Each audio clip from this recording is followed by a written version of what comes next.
Yo, Rafael, what's up, bro? What's up, bro? How you doing?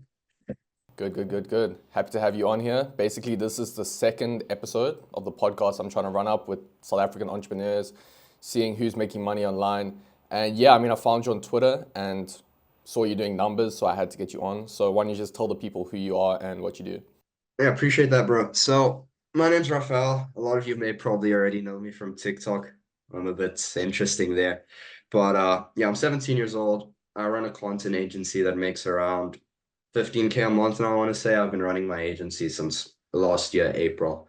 And yeah, I live in Johannesburg, South Africa. That's what I do. 17 years old and you're making 15K a month with the agency. Crazy stuff. Should be doing 100K though. I mean, Of course, always aim higher.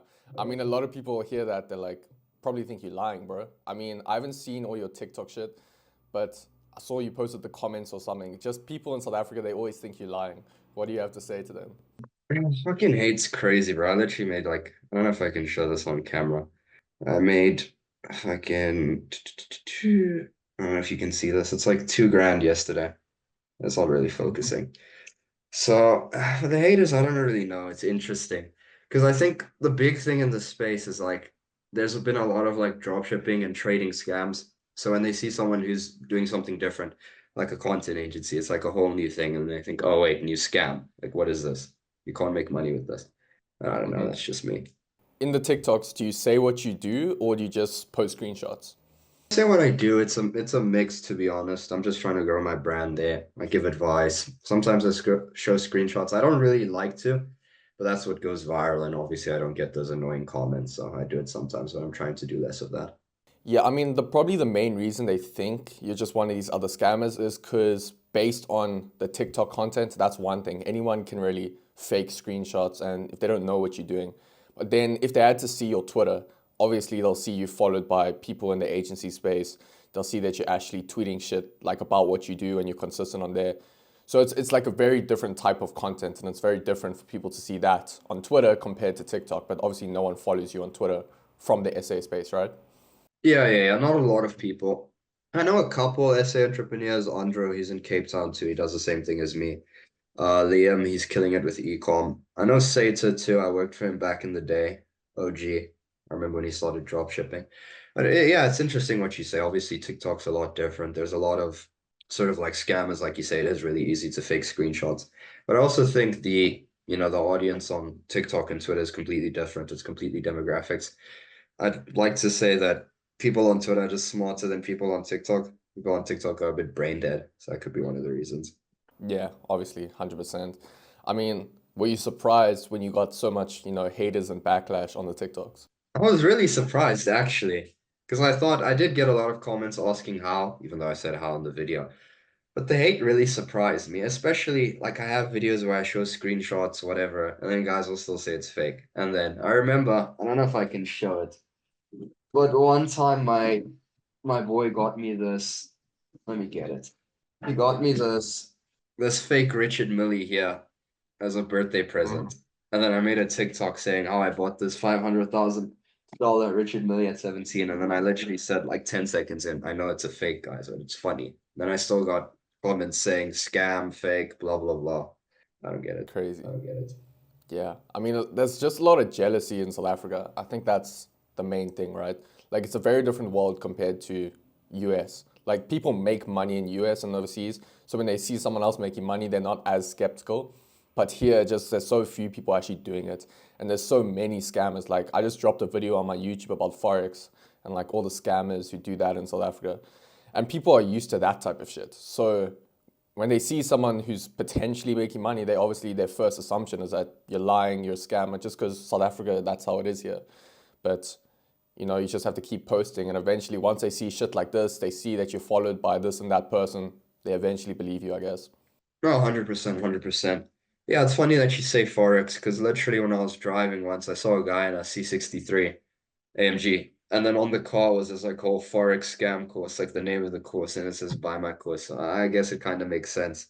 But yeah, I think in the US definitely, they don't call it the land of opportunity for no reason. Whenever you see someone make money there, you're going to be motivated to do more. There's just a lot more opportunities. And I do love SA. It is home. But I think eventually when I turn 18, when I move out, I do want to travel to the US. I want to go to Miami, New York, LA. And then if I see I like it, I'll probably move there. Because that's where everyone is, bro. That's where my clients are. That's where potential clients are. That's where everything is. Yeah, 100%. I mean, what's it like making money living in Joburg? Like, I've been up there a bit, but it's obviously different living there. What's your current experience?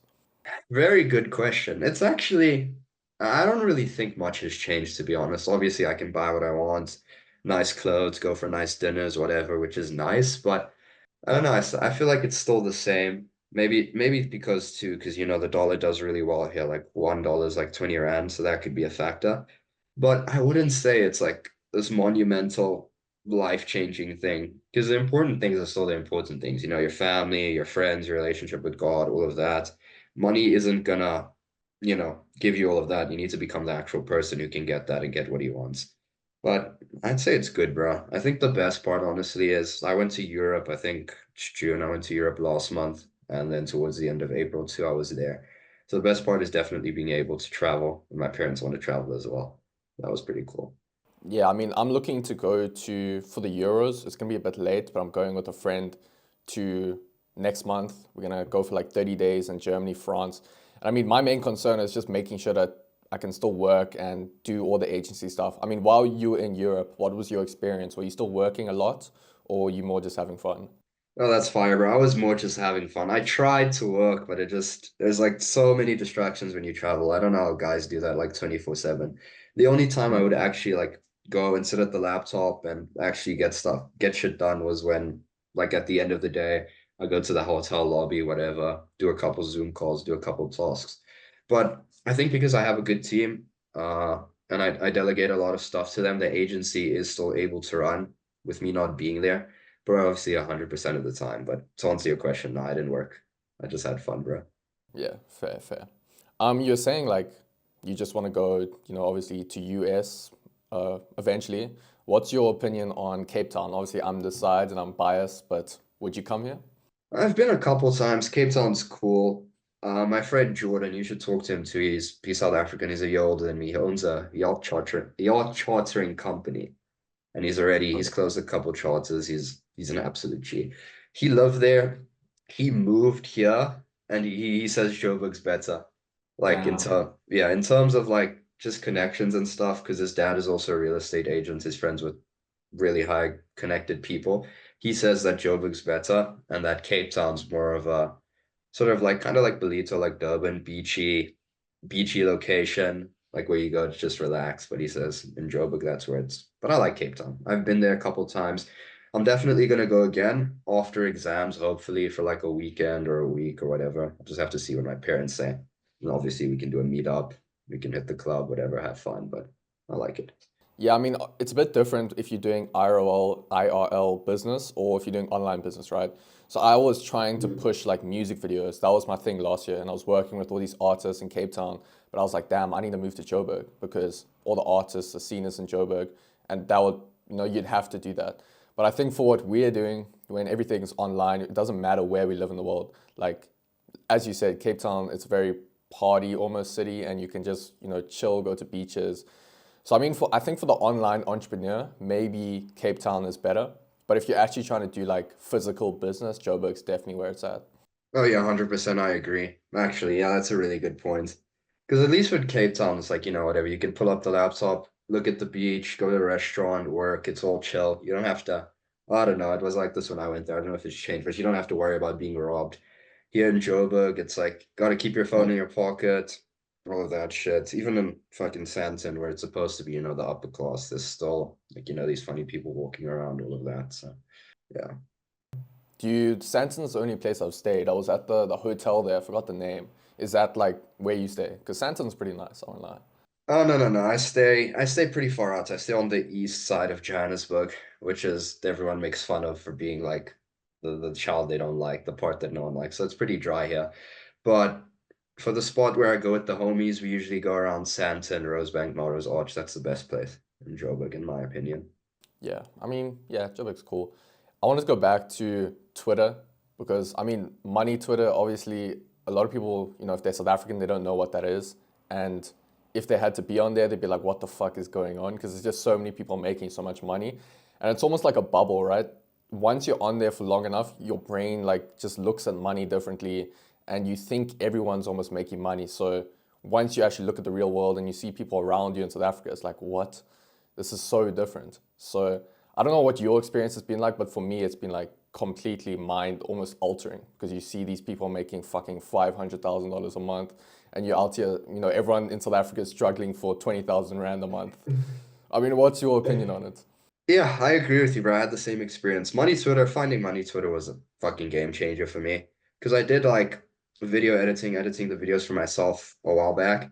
But then I found Money Twitter, I found out about the agency game, and I got into that and it just spiraled. And the connections that I've gotten from there have helped me tremendously. It's been crazy. One of my boys, he does the exact same thing as me. His name's Eamon. He does like 100K a month now. And he's 2 years older than me with the content Yeah. agency. I met him through Twitter. So. Yeah, I agree with your point. It kind of is crazy to see because I'm in Klein Ascension as well. I'm not too sure if you're familiar with the program. They're quite Yeah. popular. I see like these guys in Klein Ascension doing 50, 80K a month. And then an essay like 80,000 Rand, which is $4,000, is considered like upper bracket, like rich. So it really is crazy. I've had the same experience as you.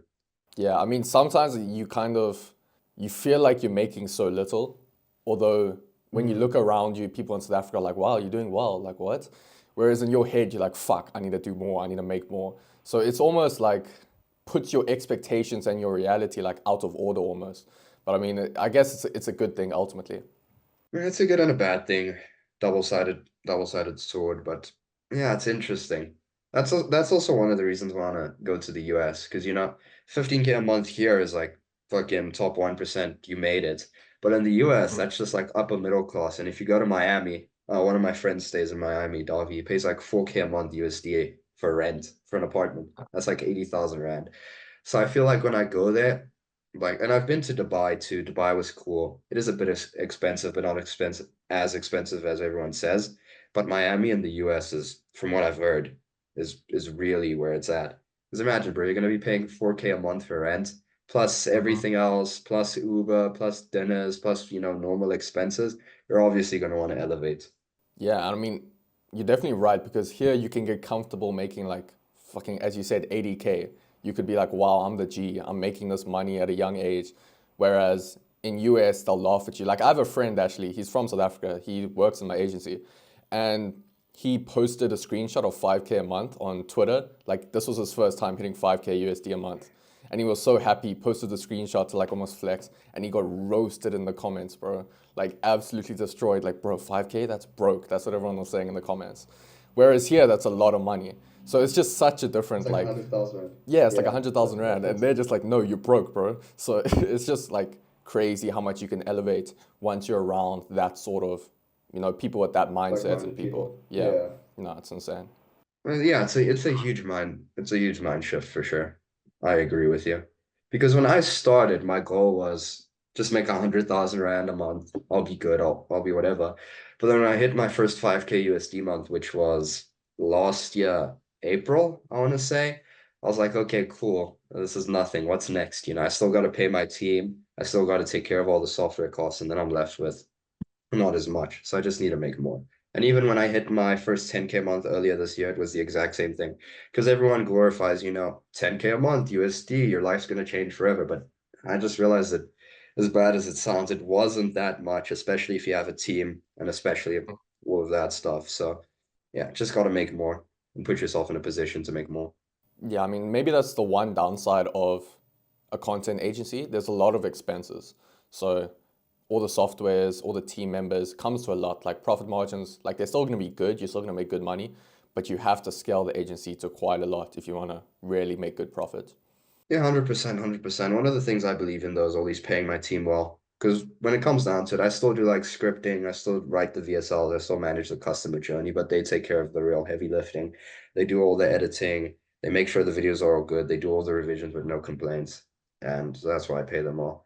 I think, yeah, I think I pay them over 100,000 Rand every single month. I gotta look at my invoices, but I pay my team that, bro. So, yeah, yeah. Yeah, I mean, it's very nice actually. Like, I don't know if you have a lot of overseas editors or South African, but I mean, all the guys I've got working with me right now are South African.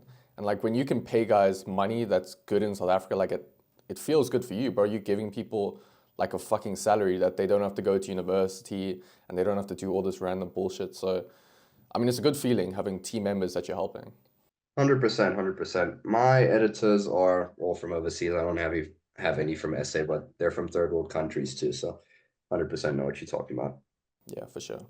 For people wondering, like, what's the average client paying you every month? Uh, 1.5 to 3K USD. We're gonna up prices soon, so that's like in the 30,000 to 60,000 rand a month range. And what do you do for these clients? Just to give people a bit of a Uh, breakdown. yeah, so I help them with their short form and their long form content. All those shorts that you see on Instagram, YouTube, TikTok, they've probably been edited by me and my team. We've worked with some big guys. And then long form edited videos like the one Iman does, we do that for our clients. And we don't just do the editing, we actually give them the idea to record. We give them the scripting, we give them the script, I mean, and then obviously editing, thumbnails, SEO, helping them post. And then even after that, sometimes we help them with their funnel so they can actually, because this is the one of the things that was a game changer for me. I was getting my clients pretty good results, but they weren't making money from the short form. And that obviously, Hmm. sometimes that's up to them. Maybe they're a beginner, maybe they don't know shit about funnels. But once we actually started working with clients closer, and not even just doing like full monetization for them, but just giving them tips and showing them how can they, obviously monetize, get more leads, whatever, whether maybe it's putting in a many chat automation, maybe it's doing IG stories. Once we did that, our clients not only made more money, they paid us more and they stayed for longer. So that's also one of the things I'm bullish on. And maybe a lot of guys watching this might not have started making any money yet, but if you're making a little bit of money right now, maybe you're at like 2 to 5K a month USD, my probably biggest piece of advice I can give you is one, obviously invest into yourself into courses. I've personally spent over $20,000 on courses. But two, just grind the fuck out for your clients. Because one of the mistakes I made was when I scaled fast my first 10K month, all I cared about was acquisition, getting new clients, because I was making like 1K a day every single day, sometimes more. I was just getting addicted to, whatever, that feeling when the payment comes, the dopamine hit. But then I didn't double down on actually getting results for those clients, and we had two big clients churn that month. But once we actually started, actually deciding to deliver for our clients and give them the best possible service, they stayed for more. They got good results, obviously, and then they gave us referrals. So we made more money without having to do anything. So that's probably my two biggest takeaways I'd give to someone watching this. Just invest into yourself and then do the world and more for your clients. Yeah, I mean, paying for courses and mentorships is one of the most, well, actually, probably the best thing you can do if you want to fast track success, right? There's so many people in South Africa, as I've said, like who are scared of being scammed because of all the people that have done it in, the forex industry and shit like that.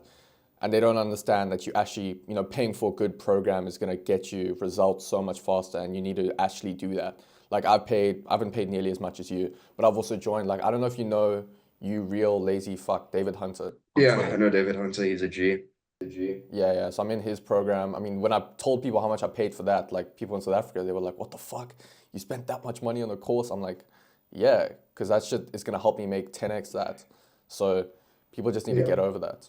Yeah, 100%. There's a quote I like. It says, and I'm paraphrasing, but it goes like, the company that needs to buy a new machine and hasn't bought it yet is already paying for it. So if you're scared to invest in yourself and you just want to save all your money, you're just not going to make as much as you want. Because what's the fucking quote? You need to spend money to make more money. That's just how it works. Obviously, you invested in David. When I was first starting out, I remember because we were on holiday in Mozambique, and then my dad has like access to my PayPal account, and I paid $500 to some guy. It's like, what the fuck? Why are Hmm. you paying $500 to some guy? And I'm like, no, he's gonna do my lead gen for me. And then he was pissed, but later down the line, that guy did my lead gen, and then I made 3K off of the initial $500 investment. And then I was making 5K a month. So obviously the investment paid off. But if I was scared and if I never did that, then probably wouldn't have made as much progress here. Same thing when I joined Client Ascension. It's we're on a payment plan, but it's in the 10 to 12K range. It's very expensive. And when I Hmm. did that, I didn't tell anyone about it because I knew everyone was going to say, "Are you fucking crazy? Why would you pay that for a program? That's a scam." But I did it anyway, and it took me from being stuck to now making 15K and scaling even higher. Well, literally this week, I don't know if I can show you after the call, but Monday, Tuesday, Wednesday, we've all closed a new client. So we're going three for three. Yeah. So Fine. you need to invest in yourself. You need to spend money to make money. That's just how it works. Yep. And I mean, I think we're able to spend those amounts of money on programs, but and not really have it hurt us as much because we understand how much money other people make from these programs. Like if you were to tell a random person in South Africa that you just spent, you said it was 10K, like 200,000 Rand on a coaching program, that they'd look at you like you're crazy. But they don't understand the Yeah. ROI on it because they don't see the other people who are in the program making fucking 100K a month. hmm And one of the issues too is guys will join programs and then they just won't do any work. Like a course is there to help you. It's not there to do the work for you. I've Mm. seen this like so many times. Like the guys who succeed in client ascension are always the guys who take the initiative and the guys who put in the work. And the guys who don't are the ones who want everything done for them. So yeah, that's one of the things as well. Yeah, I feel you. So, I mean, look, you're 17. You said you started your agency a year ago or something like that. What made you even get into this shit? So, you said that you were just doing freelance video editing or just video editing. I mean, that's how I got into this content agency shit also. Video editing since a young age. Then you just found out about content agencies and went from there. What was your experience and journey through that? Yeah, bro. So when I was younger, I had a YouTube channel. It's probably still up. I hope no one finds it. It's a bit cringe, but I used to make videos. I learned how to edit, how to make it go viral, all of that. And this was like pre-TikTok era, so it was much harder to go viral. It was just like pure long form, and I did pretty well with that. But I just hated it. I hated making content by myself, and I was coming up on going into high school, grade eight, and I didn't have time for it. I wanted to have fun with my friends. So I stopped that, but I still had the skill. I was really good at editing myself. So then a couple months passed by. I'm like, fuck, I want to make money. I see all these guys making money. I was watching a lot of Hamza back then, the self-improvement YouTuber, and I had got everything down. Like I got the fitness, I got the mental health down, but it's just the money that was missing. So then I realized, oh shit, I have the skill of video editing. Let me just edit videos for people. I can make a couple $100 a month. I'll be happy. That obviously wasn't true. But anyway, I reached out to a bunch of guys on Discord, started doing editing jobs here and there. Um, yeah, I was making a couple $100 a month, and then I met my boy, the one I told you about that's making 100K a month. I was his first long form editor, and then I pretty much learned the agency model from him while I was working under him. And then slowly but surely in the background, I built the agency. I invested in that lead gen guy. Still doing freelance editing, still editing like fucking 8 to 12 hours every single day at the computer. And then my agency took off. I fired all my freelance clients and then haven't looked back since. And then when it took off was, yeah, last year, April, I signed my first big client on the 7th of April, 4 days after my 16th birthday. That was 1.5K. And then I signed a couple others that month. That was my first 5K month. And then I just kept investing to myself, joined a couple groups, got stuck for a bit, joined Client Ascension, and then here we are now. Nice, nice. And would you recommend, like, would you recommend content agencies as a model that people should try? Like, I know there's a lot more now, because I'm pretty sure didn't Eamon just launch a program or something? Yeah, So he's yeah, teaching, yeah. So there's obviously going to be a lot of people starting content agencies now, and everyone's getting pitched the same service. So do you think more people should get into it, or do you think it's getting a bit, there's probably enough content agencies? I don't know. I don't think there'll ever be enough content agencies because the thing is 99% of guys just suck. They don't get their clients' results and their edits are bad. So no, if you're up for it, I definitely say do it. But I would say it probably isn't a business for everyone. Because the main thing with content is you can sell a content offer, but if you're not doing it for yourself, then your clients are going to be thinking in the back of their head, okay, this guy's telling me this is going to make me so much money, it's going to get me so much views. That's cool and all. I've seen the case studies, but why hasn't he done it for himself? That's also why I got on TikTok. That's why I'm also trying to do Instagram. I probably need to find a studio to record because my room isn't the best. But I would say a good business model, probably copywriting, probably sales. I didn't start out in sales, but a lot of my friends who are super successful, a lot of them who make more than me start in sales and still are in sales. And if you're South African, you're watching this, I'm not talking about the fucking cringe car sales you see all the time. It's called high ticket sales. So basically, how it would work was if Daniel had a program, he's obviously very busy. He doesn't have time to take calls with all the people who are interested in his program. So he hires someone called a closer. And then the closer pretty much gets on the calls for him, closes the client, and takes a percentage. So if Daniel's program is $10,000 and the closer gets 10%, that's $1,000 for every call closed. And yeah, I think sales is the best, honestly, if I'm being honest. How many high ticket sales guys do you even know in South Africa? Like, I feel like they aren't like this. I recommended it to a friend the other day. I'm like, bro, you literally talk well. You want to get into online business. Go learn sales. Like, you'll make so much money. And it's also something that you don't even have to put in as much time as a lot of other business models, right? So, Yeah. yeah, a lot of people need to get into that. It's probably one of the easiest things to get into. Obviously, like everything, you're not going to make money straight away, but it's something that even a beginner can get into with no prior business knowledge. If you know how to talk, if you know how to sell, you could probably be successful with that. And I mean, that skill can even transition into an agency.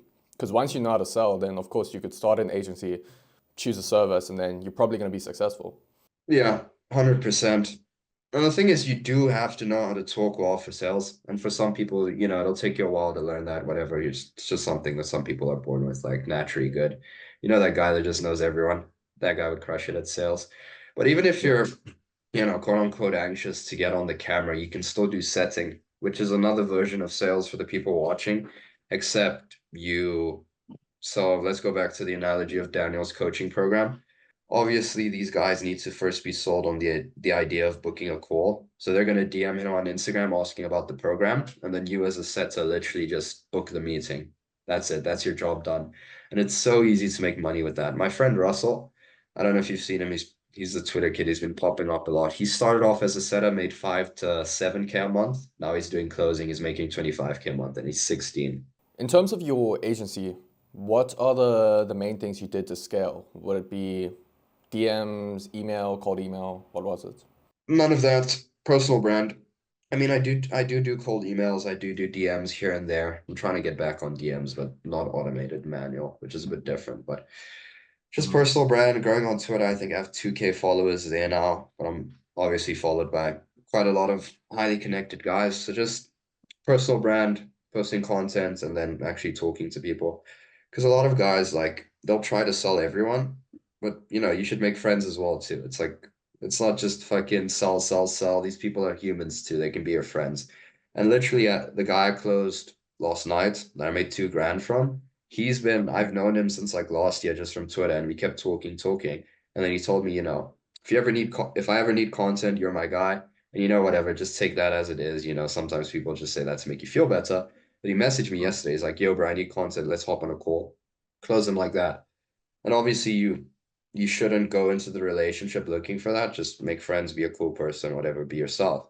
But the main way I scale, bro, just personal brand and investing into courses. Those 2 things. Fire.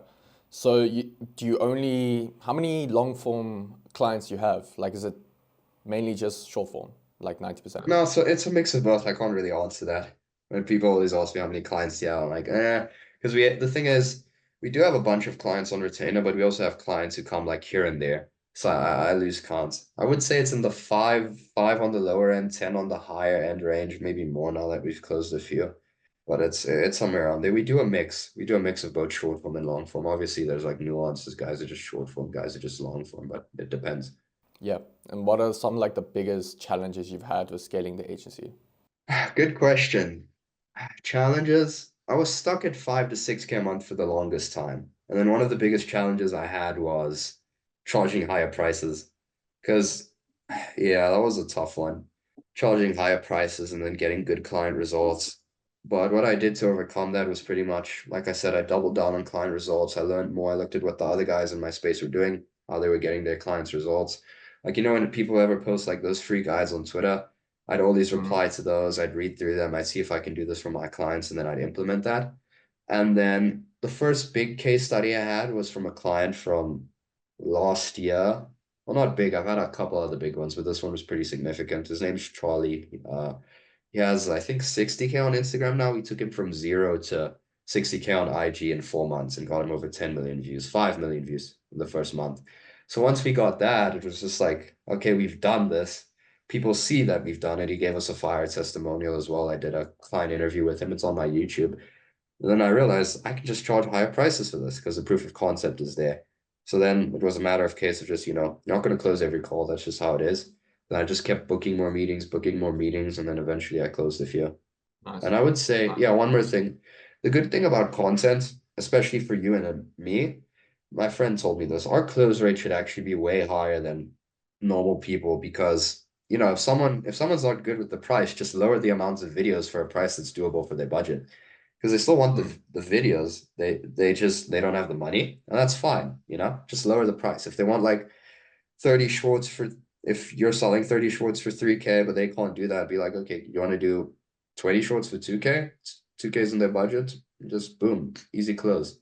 And then it's done. So that was Yeah, I mean, that's something I also didn't really do at the beginning. What it was just like customizing packages, right? Like you have to just throw deals around and customize and okay, what do you want? Okay, let's do this. Instead of just sticking to like, okay, this is my done for you package. It's either this or nothing. Like you really have to just find out what these people actually want and then sell them that instead of sticking to a package, eh? yeah, you have to sling deals. You have to sling deals. That's one of the big things that Daniel and all the other guys in Client Ascension have taught me. You have to sling deals. I mean, yeah, I mean, to switch gears, I wanted to ask about the support you've got from people around you, friends, family. What's that been like? Do people know what you're doing and respect it, or what's the case? Yeah, bro, my fucking auntie posted my TikTok on her status last week. I'm gonna delete my page. But yeah. I've gotten pretty good support from my parents. They know what I do. A lot of my close friends know what I do. And the interesting thing was, a lot of people say when you make money, whatever, your friends will switch up. People who Hmm. were bad to you before will want to be friends with you, or that whole type of thing. I never experienced that. All my friends are cool with it. Money hasn't changed our relationship. Obviously, we can have more fun now since we can go out, do whatever. That's cool. But Yeah. I would just say I've gotten pretty good support. Whenever my friends need help with something, they haven't none of them have really started yet, but if they ever need help, I'll be there for them. And it's remained pretty much the same. Nothing's changed, which I'm grateful for too. Because if it did, then that would be a problem. Yeah, 100%. I mean, just having good friends around you, that's worth so much. So it's great that you have that. And in terms of advice for young entrepreneurs, other 16, 17-year-olds starting out, what would you say to them? Number one, pick one thing, stick to it. Don't. I did this from the get-go, but a lot of guys I know want to do drop shipping, trading, then they want to do something else the next week, then they want to throw all their money into crypto. Don't do that. Pick a service, stick to it, get really good at it, then sell it. Two, it is gonna suck, especially in the start, but you just need to be okay for that. Because if you don't sacrifice for your dreams become the sacrifice. Even now, bro, like I still have a ton of fucking late nights. Slept at 2 Mm. a.m. I was gonna say yesterday, but technically today, and now I woke up at 7. It's 5 hours of sleep. I'm still running on it. It's gonna be hard. It's gonna suck. And that's just part of the process. Number three, just have faith in God and work hard. And eventually it will pay off. My all-time favorite quote is it's like nothing happens at all, and then everything happens at once. And that's literally how it's been for me. And that's how it's gonna be. So that would be my number one takeaway. I'm looking at this thing, it says 1 more minute. The last question I literally have is future goals. That's literally it. So Future. quickly, maybe wrap it up. Yeah, 100K a month in the next year and a half. I have it written down. Yeah, I want to get to 50,000 followers in the next year, 10,000 follow subscribers on YouTube. I want to run YouTube up. I've been slacking. And then fourth, this is obviously like a long-term one. It's a bit personal, but I just want to lock in the wife, bro. Which is a bit hard in SA. We didn't really talk about this, but the senior is kind of fucked. I can't even lie. But that's probably one of the biggest goals. Just lock in the wife and get that sorted. But that'll come with time.